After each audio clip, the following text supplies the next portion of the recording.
बहुत बहुत धन्यवाद। हाथ से छुटल माछ और बांधे गड़ल कांच, एकर मने की लगे बुझाओ। इसका आंसर केवल और केवल उस जिला के स्टूडेंट जानेंगे, केवल और केवल उस प्रखंड के स्टूडेंट जानेंगे। इसके अलावा यूपी, एमपी, बिहार, राजस्थान, हरियाणा के स्टूडेंट नहीं जानेंगे। लेकिन इनके पास विजन नहीं है, इनके पास प्लानिंग नहीं है। सबसे महत्वपूर्ण बात है, बहुत कम लोग हैं जिन्होंने संविधान को पढ़ा। हाँ, 81 विधायक में 2-4 हैं जो पढ़े हैं, लेकिन बहुत कम, 90% लोग उनको मालूम ही नहीं आर्टिकल 15 और आर्टिकल 16 होता क्या है। उसमें आपके पास गूगल है, आप साफ साफ पढ़ लीजिए। आप वहाँ भाषा का कहीं जिक्र नहीं किया गया है, यानी आप भाषा के आधार पर परीक्षा लीजिए। जब वो बेड़ो प्रखंड में आएंगे, हम सादरी में, कुड़ुक में परीक्षा लेंगे। जब रांची जाएंगे तो आपका नागपुरी में लिया जाएगा, संथाली में लिया जाएगा, कुड़माली में लिया जाएगा। हम तमाड़ जाएंगे तो मुंडारी में लिया जाएगा, कुड़माली में लिया जाएगा, पचपरगनिया में लिया जाएगा। यानी जो उस क्षेत्र की भाषा है, उस क्षेत्र की भाषा में परीक्षा लिया जाएगा। इससे झारखंडी युवाओं का जो हक है उसमें हकमारी नहीं होगा। और पुनः कहेंगे कि झारखंड राज्य का मतलब केवल हेमंत सोरेन जी का परिवार नहीं होता है। मैं तमाम आदिवासी समाज से विनती करूंगा कि झारखंड राज्य मतलब बृहद झारखंड। झारखंड राज्य का मतलब एक विशाल झारखंड। केवल हेमंत सोरेन जी का परिवार ही झारखंड नहीं है, उस परिवार से बाहर भी सोचिएगा। आज उन्होंने आदिवासी के नाम पे क्या किया आपको भी मालूम है। आपको क्या दिया? 1000 रुपए। ये 1000 रुपया नहीं है, ये 2024 के चुनाव के पहले का घूस है। अब आपको स्वीकार करना है कि नहीं? ये घूस है, 24 के चुनाव से पहले का घूस है। यदि सरकार इतना ही खुश है तो 4 साल पहले लेके आते।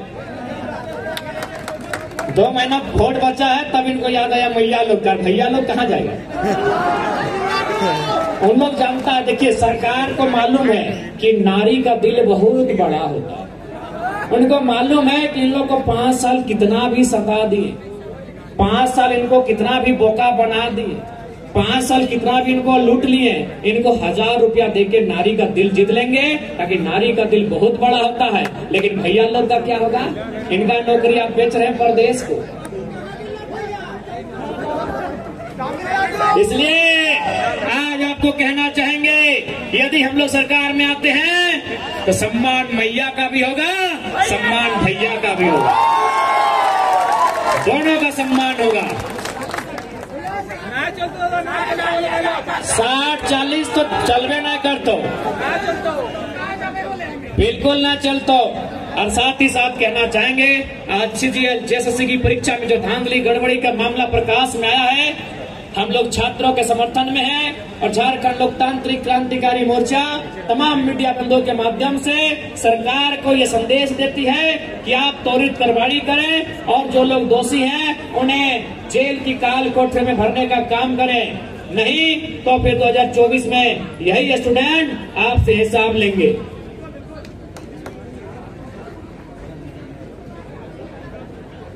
और हमेशा याद रखिएगा, सरकार बहाना करती है कि हमारे पास पैसा नहीं है, खजाना खाली है। देखिए, खजाना खाली नहीं है, इनका दिमाग खाली है। दिमाग कैसे खाली है सबको बताते हैं। ये बोलते हैं खजाना खाली है, खजाना नहीं खाली है, इनका दिमाग खाली है। क्या आपको मालूम है कि अभी मंत्री लोग का आवास बना है? रांची में मंत्री लोग का हमारे आवास बना है, मालूम है ना? कितना में बना है? 67 करोड़, 67 करोड़। अभी शायद 12 मंत्री हो गए, पहले 11 थे, यानी 11 सही लेते हैं। 67 भागा 11, 11 छक 66, यानी एक मंत्री का आवास कितना में बना है? 6 करोड़ में। एक मंत्री का आवास 6 करोड़ में। अच्छा बना, बताइए तो प्रधानमंत्री आवास कितना में बनता है? हमारे उधर 1,25,000 में।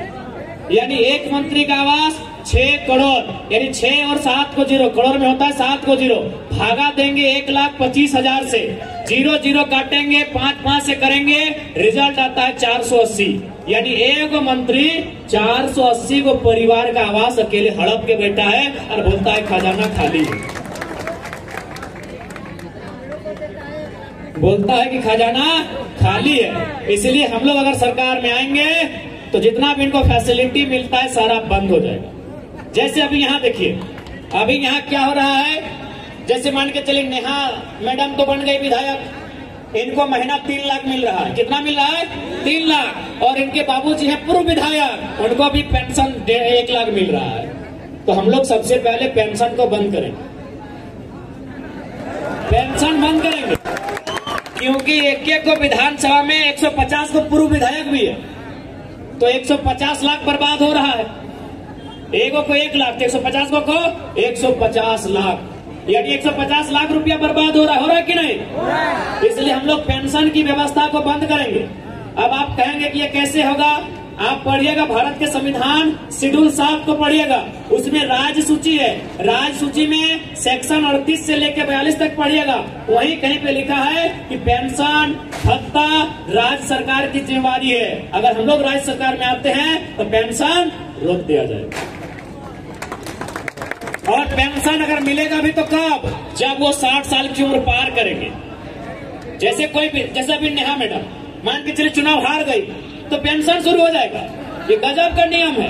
अगर चुनाव हार गई तो पेंशन, अभी उम्र क्या हो रहा है उनका? 30 साल, 30 साल उम्र ही हो रहा है, पेंशन शुरू हो गया। इसीलिए हम लोग पेंशन कब देंगे? जब वो 60 साल पार करेंगे। अभी शर्त से हम लोग आप हमको राशन देते हैं 5 किलो, सो जाके इंक्वायरी करते हैं कि दलान ढलाई घर है क्या, 4 चक्का है क्या, बाप का नौकरी है क्या, तो हम भी इंक्वायरी करेंगे। इंक्वायरी के बाद लगे कि 60 साल में इनको पेंशन मिलना चाहिए तो देंगे, नहीं तो नहीं देंगे। इंक्वायरी करेंगे। जैसे बंधु जी जिस दिन 60 साल की उम्र पार करेंगे, हम लोग एक इंक्वायरी की टीम भेजेंगे कि हाँ भाई बंधु जी को पेंशन मिलना चाहिए कि नहीं। यदि उनके घर की स्थिति ऐसी होगी कि उनको पेंशन मिलना चाहिए तो पेंशन मिलेगा, और नहीं तो नहीं देंगे। उनको जो 1 लाख रुपया दे रहे हैं उसमें 15-15 हजार का, 17 हजार का, 18 हजार का, 6 को 7 को नया लड़का को नौकरी दे सकते हैं। इस राज्य में कोई खजाना खाली नहीं है। इसलिए एक बात जान लीजिए, आज झारखंड बनाने में, आज हमारी जमीनों पर कहीं पावर प्लांट है, कहीं कोई कोलियरी है, कहीं कोई फैक्ट्री है, लेकिन रोजगार हमारे पास नहीं है। इसलिए आज आपको इस बात को सोचना होगा। और विशेषकर अभी प्रखंड कार्यालय में पंजी 2 को लेकर जो गड़बड़ी होती है, रसीद काटने को जो गड़बड़ी होती है, ऑनलाइन चढ़ाने को जो गड़बड़ी होती है, हम लोग अगर आते हैं गवर्नमेंट में तो कार्यक्रम रहेगा, उस कार्यक्रम का नाम रहेगा सीओ हाजिर हो, और उनको आदेश दिया जाएगा कि एसी में और पंखा में मत बैठियो सीओ साहब। एसी में बैठने के लिए आप सीओ नहीं बने हैं, बल्कि सीओ का जो गाइडलाइन है उसको पढ़िएगा। 120 दिन उनको रेवेन्यू विलेज का दौरा करने को कहा गया है। अगर एक सीओ किसी ब्लॉक में अगर 365 दिन, किसी अंचल में वो कंटिन्यू 365 दिन रहता है तो 120 दिन उसको जनता के बीच जाने का नियम है। तो हम लोग अगर आते हैं तो सीओ को सीधा बोलेंगे सीओ हाजिर हो।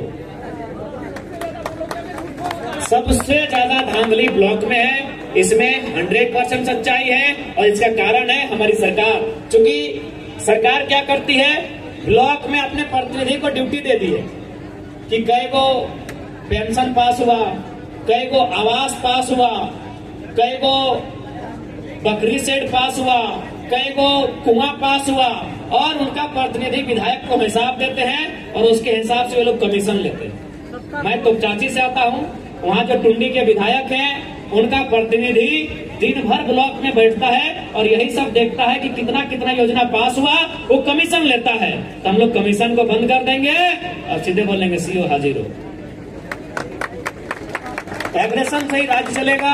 हमें लगता है इन लोग राज्य को खोखला कर दिया है और अफसरशाही को तो लोग भगवान बना दिया है, इनको डर नहीं लगता है। तो इसलिए आपसे एक बार निवेदन है, मांडर की जनता से निवेदन है कि एक बार केची छाप को मौका मिले, एक बार जेल कैंप पार्टी को मौका मिले, एक बार गुना भगत जी को मौका मिले, फिर इस राज्य की तस्वीर और तकदीर को बदलने के लिए हम लोग अपना सर्वस्व निछावर करने का काम करेंगे। तो समय की पाबंदी है, शाम का वक्त हो चला है। पुनः आज के इस बदलाव संकल्प महासभा में, झारखंड की परिवर्तन महासभा में जितने लोग आए दूर दराज से, सुदूरवर्ती गांवों से, उनका अभिनंदन करते हैं, उन्हें जोहार करते हैं, नमस्कार करते हैं, सलाम पेश करते हैं। तो चलिए, आज 24 सालों से झारखंड के लोग अपनी पहचान मांग रहे हैं। सबसे पहला बात कि खतियान चाहे 1932 रहे, ऑब्लिक 1964 रहे, जिलों का अंतिम सर्वे सेटलमेंट रहे, ऑब्लिक ग्राम सभा रहे, यानी यदि खतियान के आधार पे एक स्थानीय नीति बनती है तो सीधा फायदा झारखंडी जनमानस को मिलेगा। कैसे मिलेगा, आपको थोड़ा सा हम देहाती अंदाज में समझाना चाहते हैं। जैसे 3 चीज समझिएगा। एक, बारी, ये बारी है, मान लीजिए बारी समझते हैं ना, जहाँ साग सब्जी लगाते हैं, ये बारी है। ये खेत क्या है, ये पूरा झारखंड क्या है, एक बारी है। पूरा झारखंड गढ़वा से लेके साहेबगंज तक, साहेबगंज से लेके सिंहभूम तक, और फिर सिंहभूम से लेके गढ़वा तक, ये क्या है, एक बारी है। अब क्या चाहिए, बारी में क्या होता है, हम लोग फसल उगाते हैं। क्या उगाते हैं, फसल। यानी झारखंड में जो नौकरी है वो क्या है, फसल है। झारखंड में जो नौकरियां हैं, झारखंड में जो पैसा कमाने का जरिया है, वो क्या है, फसल है। और एक क्या होता है, बारी फसल, और एक होता है बाउंड्री, जिसको हम लोग कोई बेड़ बोलता है, कोई घोरना बोलता है। आप लोग क्या बोलते हैं, घोरना। हम लोग भी बोलते हैं घोरना। यानी हमारे पास क्या है, बाड़ी है। बाड़ी यानी झारखंड। हमारे पास उस बाड़ी में सब्जी भी लगा है, सब्जी यानी नौकरी, लेकिन क्या नहीं है, घोरना। यही घोरना नहीं रहने के कारण चोर गोरू लेरू आके घुसते हैं, हमारी साग सब्जियों को चरते हैं और चले जाते हैं। चोर गोरू लेरू आते हैं, हमारी साग सब्जियों को चरते हैं और चले जाते हैं। उसी घोरना का नाम है 1932 खतियान। जिस दिन ये लागू होगा, झारखंड की बारी के चारों तरफ एक घोरना लगेगा। उस घोरना में चोर गोरू लेरू पार नहीं होगा। यही है खतियान की लड़ाई, यही है खतियान की लड़ाई। ताकि जब तक नियम नहीं बनेगा, लोग फर्जी सर्टिफिकेट बनाएंगे, चोर गोरू लेरू झारखंड में प्रवेश करेंगे, झारखंड की बारी में आएंगे, यहाँ की साग सब्जियों को चरेंगे और दौड़ के फिर चले जाएंगे।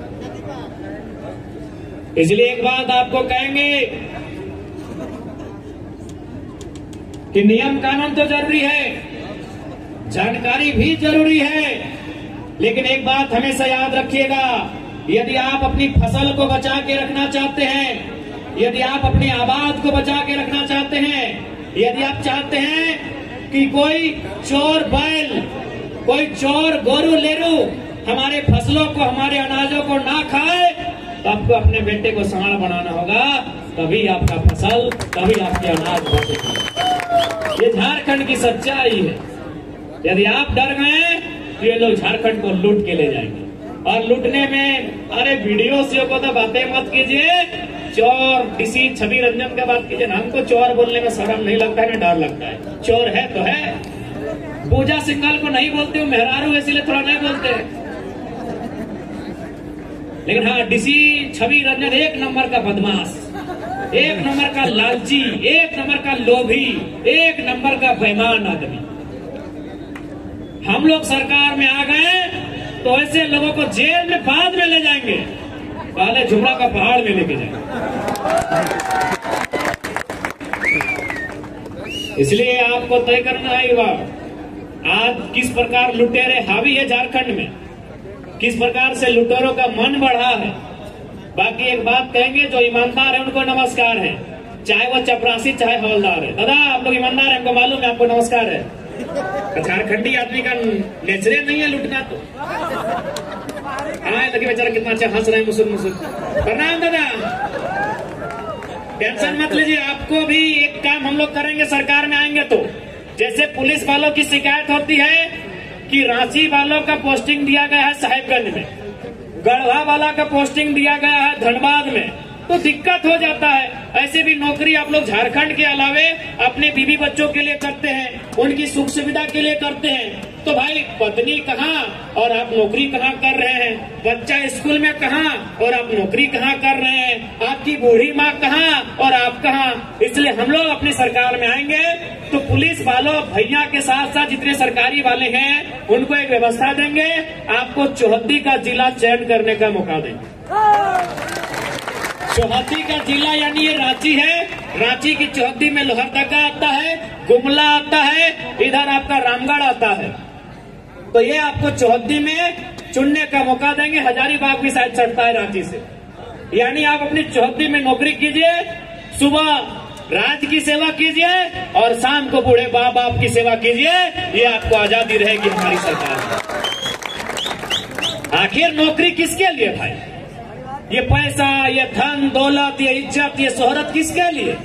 ये रुपया, ये गाड़ी, ये बैंक बैलेंस, ये किसके लिए? आपके परिवार के लिए। इसलिए दिन में आप सरकार की काम कीजिए, शाम को एक बार बूढ़ी माँ का हाल लेके आइए। शाम को अगर सरकार का काम कीजिएगा तो दोपहर को बाप के खेत का हाल लेके आइए। हम लोग ऐसी व्यवस्था बनाए। ठीक है, तो पुनः यही कहेंगे कि जो ईमानदार है उनको नमस्कार है और जो गद्दार है उनको फटकार है। पुनः आज के इस कार्यक्रम में जितने भी हमारे जनता जनार्दन आए हैं, उपस्थित हुए हैं, उन सभी को धन्यवाद, आभार, अभिनंदन, आदाब, नमस्कार, जोहार, सलाम। आज के इस कार्यक्रम में जितने भी मीडिया के बंधु हैं, इंक्लूडिंग एसएमपी वाले भैया, आप थोड़ा सा ऐसा अपना सेटअप लेके आते हैं कि नजर चलिए जाता है। तो सभी मीडिया के बंधुगण, आप सभी का धन्यवाद, आभार, जोहार, अभिनंदन, नमस्कार, सलाम। आज के इस कार्यक्रम में जितने भी हमारे पुलिसकर्मी भाई लोग इस कार्यक्रम को निगरानी करने आए हैं, सुरक्षा देने के दृष्टिकोण से आए हैं, आप सभी का धन्यवाद, आपको भी अभिनंदन, आपका शुक्रिया, नमस्कार, जोहार, आदाब। आज के इस कार्यक्रम में मैं विशेष धन्यवाद देना चाहूंगा हमारी प्रखंड बेड़ो इकाई को। मैं विशेष धन्यवाद देना चाहूंगा बेड़ो के तमाम प्रखंड अध्यक्ष, तमाम पदाधिकारी सदस्यों को। मैं विशेष धन्यवाद देना चाहूंगा रांची जिला की तमाम टीम का, उनके जिला अध्यक्ष, ग्रामीण जिला अध्यक्ष, महानगर जिला अध्यक्ष समेत उनकी पूरी टीम का धन्यवाद देना चाहूंगा। और मैं विशेष धन्यवाद देना चाहूंगा हमारे मांडर विधानसभा से भावी प्रत्याशी, माफ कीजिएगा भावी विधायक, वर्तमान के प्रत्याशी और भावी विधायक, जनता का आशीर्वाद ये तय करेगा, जनाब गुना भगत जी। इनके साथ साथ मंच में मंचासीन हमारे पार्टी के तमाम पदाधिकारीगण, हमारे पार्टी के तमाम पदाधिकारीगण, हमारे पार्टी के तमाम सदस्यगण, आप सभी का धन्यवाद, नमस्कार, जोहार, अभिनंदन। और आज आपका ये जनसैलाब देख के, चूंकि हमें लगा कि मांडर के मिट्टी में शायद वो प्रेम, शायद वो समर्थन मिलेगा कि नहीं मिलेगा, लेकिन यहाँ आके बाद पता चला कि मांडर ने जो प्रेम और विश्वास दिखाया है, हमें लगता है मांडर से ही झारखंड के इतिहास को, झारखंड के वर्तमान को हम लोग सुरक्षित करने का काम करेंगे। ये आपसे हम लोगों का वचन है। जोहार झारखंड, जय झारखंड, अमर झारखंड। मीडिया वाले अगर कुछ सवाल है तो आप सामने आएंगे और एक ही बार में आपके सवाल को पूछ लीजिएगा। धन्यवाद, जोहार। तेज गाड़ी है, देखिए आपसे निवेदन होगा, झारखंडी लोग बड़े खुददार होते हैं, झारखंडी लोग स्वाभिमानी होते हैं, चोरी तो उनके नस्ल में और खून में नहीं होता है। इसलिए अगर आप झारखंडी हैं और वायदे में आपका मन अगर भटक गया हो तो उस मन को समझा के गाड़ी को वापस उस जगह पे रख दीजिएगा और एक सच्चे झारखंडी होने का अपना परिचय दीजिएगा। आपसे ही हमारी अभिलाषा है।